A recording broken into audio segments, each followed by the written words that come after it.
Hello everyone, hope you are doing well. So today we'll learn how to create a React application. And as you know, React is a very popular lightweight framework which has been developed by Facebook. So let's get started. So the first dependency which is required for a React app is Node.js. So I'll check the version of the Node which is already installed in my system. If you haven't, just install Node.js. And then I run this command npx create app my fast app. So this command basically pulls a React app from Facebook repository and downloads in your local system. Okay, and along with that it downloads all the dependencies and all the scripts which is required to run a React application. Okay, so here the all the builds are completed. So let's check the contents of the app you have created. Okay, so here is a I'm going to the directory, and as you can see we have package.json, public, readme and src. So src contains all the build files, and package.json is basically the executor where we store all the commands and dependencies. So let's check the content of package.json.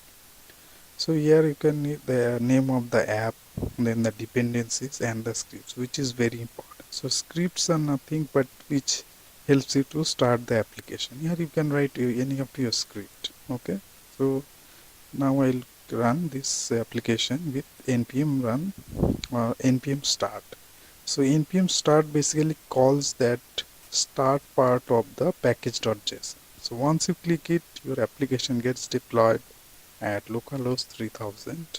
Okay, now we'll go back and check the contents, or basically the source files, and we'll try to modify some of the source file to see how the application looks like.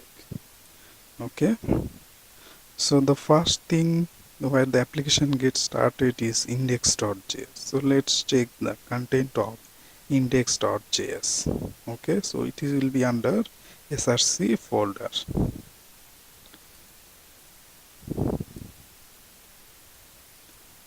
Okay, so I will edit this file or check this file with a vi editor or vim editor. So here, as you can see, this is the react file, and we have react.render app and document.get. So this is most important. So a HTML element gets replaced by the react component.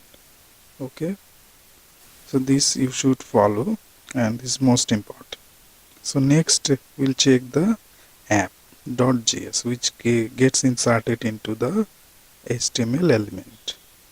Okay, so in app.js, this is what we call a JSX element. So JSX are nothing but a language or the markup developed by Facebook or React. So this gets compiled to real HTML element during the deployment. Okay, so I'm writing a new h2 tag to give them a customized message. So you can also change as per your need. Okay, so I'm saving this file now, and then I can start this application. Okay, so npm start, and our app gets deployed, and as you can see at 3000, and our message is there which I have written it. Okay, hello, this is React app customer. So like this way you can also make the changes. So thank you all. And for more information you can check React docs, and just subscribe to this video. Thank you.